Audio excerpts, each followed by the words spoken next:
और आप कहते हैं कि पलायन रोकेंगे, आप कहते हैं रोजगार देंगे। आपके यहाँ सब कुछ इंफ्रास्ट्रक्चर पड़ा हुआ है। बीजेपी का अपना अलग स्टैंड होता है, उन लोगों को मंत्री चुनने का, उम्मीदवार चुनने का अलग प्रक्रिया है, पता नहीं वो कौन सा गणित अपनाते हैं। तो आपको केवल पहल करना है, सरकार के लिए कोई बड़ी बात नहीं है। बिहार की सियासत में नए मुख्यमंत्री की खोज जारी है।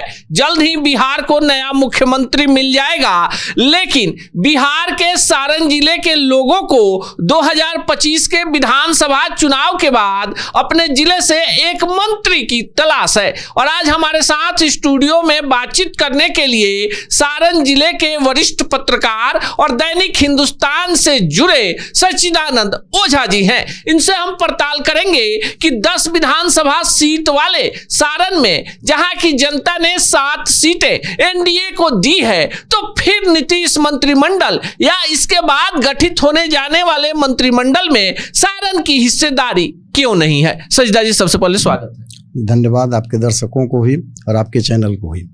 आपने लंबे समय से सारण के राजनीति को देखा है एक पत्रकार के तौर पर। क्या लगता है, ऐसा क्या गुनाह हो गया है कि सारण से किसी को भी मंत्री पद नहीं मिला? देखिए, ये तो आश्चर्यजनक बात है कि आरजेडी की भी सरकार थी तो वहाँ से मंत्री थे, और निश्चित तौर पे जहाँ के मंत्री होते हैं विकास पे उसका असर पड़ता ही पड़ता है। और इस बार 10 में अगर 7 सीट एनडीए को मिला और सारण प्रमंडल में जो मुख्यालय है छपरा, और वहाँ से किसी को मंत्री नहीं बनाया जाना, ये अपने आप में एक अलग बात निकल करके आती है। और लोगों का ये अपेक्षा भी था शुरू से कि इस बार कम से कम 2 लोगों को मंत्रिमंडल में जगह दी जाएगी, और उस तरह से सक्षम लोग भी हैं। कोई 3 बार का विधायक, कोई 4 बार का विधायक यहाँ पे है, एनडीए का है, और उसको जगह नहीं दिया जाना निश्चित तौर पे इस क्षेत्र की उपेक्षा के तरह से इसको देखा जा रहा है। और ये हम स्पष्ट रूप से कह सकते हैं कि एनडीए ने जिसके खाते में 10 में 7 सीट लोगों ने दिया, वहाँ के लोगों की उपेक्षा की, वहाँ के विकास की उपेक्षा की है। अब हम आपको कुछ फ्लैशबैक में लेके जाएं और बताएं कि जब जितेंद्र राय आरजेडी के मंत्री थे, उन्होंने कुछ प्रोजेक्ट वहाँ पे शुरू किया था। मढ़ौरा में एक स्टेडियम की घोषणा हुई थी, एनओसी भी मिल गया था, लेकिन जैसे ही सरकार बदली आज उस पर किसी का ध्यान नहीं है। और खिलाड़ी जो हैं आज उस अनुमंडल क्षेत्र के जो काफ़ी आसान्वित थे, वो आज परेशान हैं।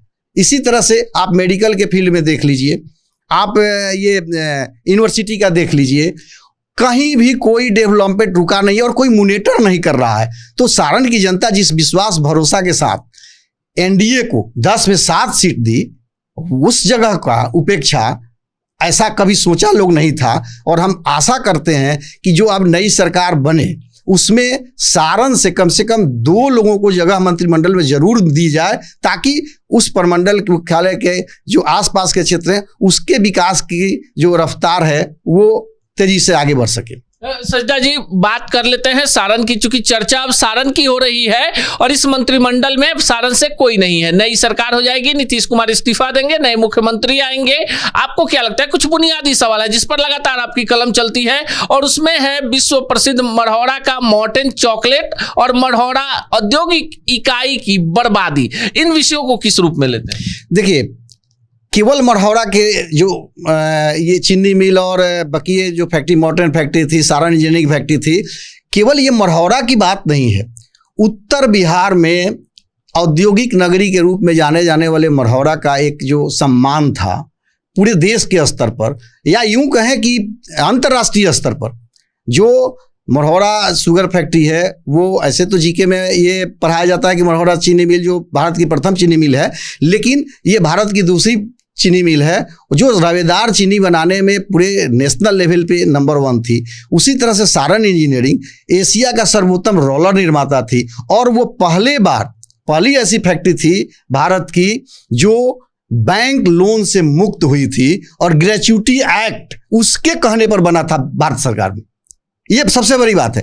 इतना ही नहीं, विश्व प्रसिद्ध मॉर्टेन का नाम सब लोग जानते हैं कि मढ़ौरा की पहचान मॉर्टेन फैक्ट्री, मॉर्टेन चॉकलेट से हुआ करती थी, वो खत्म हो गया। डिस्टिलरी फैक्ट्री थी, तो वो ये 4 फैक्ट्रियां चलती थी, करोड़ों का राजस्व गवर्नमेंट को आता था, उससे सरकार को भी बहुत फायदा होता था, और वहाँ के लोगों का जो उत्तरोत्तर विकास होता था वो तो कहना नहीं है। चीनी मिल का तो बात करें तो करीबन 17,000 किसान परिवार इससे परोक्ष और प्रत्यक्ष रूप से जुड़े हुए थे, और उसके घर का चूल्हा उस गन्ना के बिक्री से जलता था, बेटी की शादी होती थी। आज सब कुछ खत्म हो गया, देखने वाला कोई नहीं है। बहुत समय तक मैं बड़ी बेबाकी से कह सकता हूं कि राजीव प्रताप रूढ़ी ने सांसद रहते हुए इस फैक्ट्री को चलाने का काफ़ी प्रयास पहले किया, लेकिन बाद में न जाने क्यों वो उस चीज़ से फिर अपने आप को किनारा कर लिए। अब जो भी कारण रहा हो, लेकिन कई बार नेताओं ने कहा कि हमारा सरकार केंद्र में नहीं है इसलिए नहीं हो पा रहा है। जब केंद्र में आप आ जाते हैं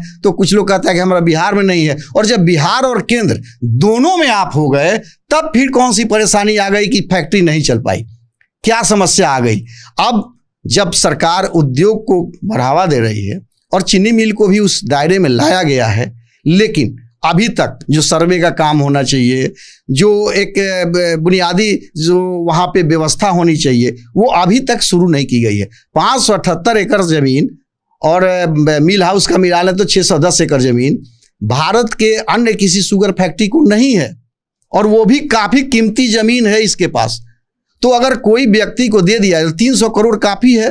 300 करोड़ में शुगर फैक्ट्री लग जाती है, मॉडर्नाइज शुगर फैक्ट्री लग जाती है। लेकिन इतना भी कोई नहीं कर सका आज तक, जिससे हजारों हजार किसान परिवार और मजदूर परिवार खुशहाल हो जाएंगे। फकाकसी की जो आज जिंदगी जी रहे हैं उनका जीवन सुखमय हो जाएगा। और आप कहते हैं कि पलायन रोकेंगे, आप कहते हैं रोजगार देंगे। आपके यहाँ सब कुछ इंफ्रास्ट्रक्चर पड़ा हुआ है, तो आपको केवल पहल करना है। सरकार के लिए कोई बड़ी बात नहीं है, आप केवल पहल कर दीजिएगा तो यहाँ का कायाकल्प हो जाएगा। केवल मढ़ौरा नहीं, मढ़ौरा के साथ साथ आसपास के जो इलाके हैं वो भी खुशहाल हो जाएंगे, और जो भी फैक्ट्री को चलाएगा उसके लिए वहाँ की जनता समर्पित हो जाएगी। चलिए चलते चलते आखिरी सवाल पूछ लेते हैं, क्योंकि आप पत्रकार हैं, आप राजनीति पर भी आपकी काफी अच्छी पकड़ है, सारण के सियासत पर। तो बात कर लेते हैं सोनपुर से। विनय सिंह बीजेपी के काफी पुराने रहे हैं, उसके बाद सीधे चलते हैं अमनौर। मंटू सिंह पटेल 6 महीने के लिए मंत्री बनाए गए, जातीय समीकरण में फिट। जनक सिंह लगातार कई बार से चुनाव जीत रहे हैं, 5वीं बार के विधायक। बनियापुर से केदारनाथ सिंह, प्रभुनाथ सिंह के छोटे भाई। उसके बाद सीधे चलते हैं एकमा धूमल सिंह, भूमिहार राजनीति में अलग चेहरा। सजदानंद राय वहीं से आते हैं, एमएलसी हैं, उनको भी मंत्री बनाने की मांग उठ रही है। रणधीर सिंह छपरा से विधायक रहे, मांझी से विधायक बने छोटी कुमारी। तो इतने सारे चेहरों में कौन आपको लगता है कि इस बार बाजी मार सकता है? देखिए, बीजेपी का अपना अलग स्टैंड होता है। उन लोगों को मंत्री चुनने का, उम्मीदवार चुनने का अलग प्रक्रिया है। पता नहीं वो कौन सा गणित अपनाते हैं। लेकिन आपने सही कहा कि जनक सिंह पुराने हैं, केदार बाबू पुराने हैं, धूमल बाबू पुराने हैं, ये लोग कई बार एमएलए रहे हैं, विनय बाबू रहे हैं। तो ये इसमें से कोई मंटू जी मंत्री रह चुके हैं।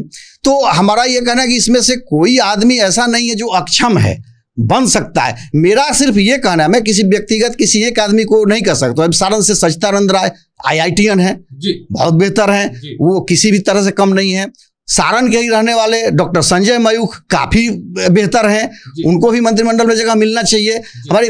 लेकिन ये जो प्रक्रिया है, हमारा सिर्फ ये कहना है कि आप जिसको भी तय करिए जिम्मेदारी देने के लिए, लेकिन सारण से कम 2 लोगों को मंत्री जरूर बनाइए। और सारण में आप हर तरह से मंत्री बनने के लायक, वो चाहे जिस हिसाब से रहे, वो कैंडिडेट हैं हमारे पास। MLC MLA में आप बना सकते हैं, लेकिन आपको ये पहले तय करना होगा कि नहीं, सारण की उपेक्षा हम नहीं करेंगे। और सारण के लोगों ने जिस तरह से हमको इस चुनाव में 10 में 7 सीट एनडीए की झोली में डाल दिया, तो एनडीए का भी फर्ज बनता है कम से कम 2 मंत्री वहां दें। हमारा ये मांग है, होना चाहिए। सारण के विकास को लेकर एनडीए कितना ज्यादा तत्पर है ये तो नई गठित होने वाली सरकार में देखने को मिलेगा, पर ग्राउंड जीरो में कहीं ना कहीं लोगों के मन में इस बात का असंतोष है कि सियासी और जातीय समीकरण में 7 विधायक, और ऐसे में संजय मयूख, सजदानंद राय, वीरेंद्र यादव ऐसे एमएलसी फिर भी सारण के माटी से कोई बिहार मंत्रिमंडल में क्यों नहीं। साथ ही साथ मढ़ौरा और सारण की बंद औद्योगिक इकाइयों को लेकर भी आप क्या सोचते हैं, कमेंट बॉक्स में जरूर बताइएगा।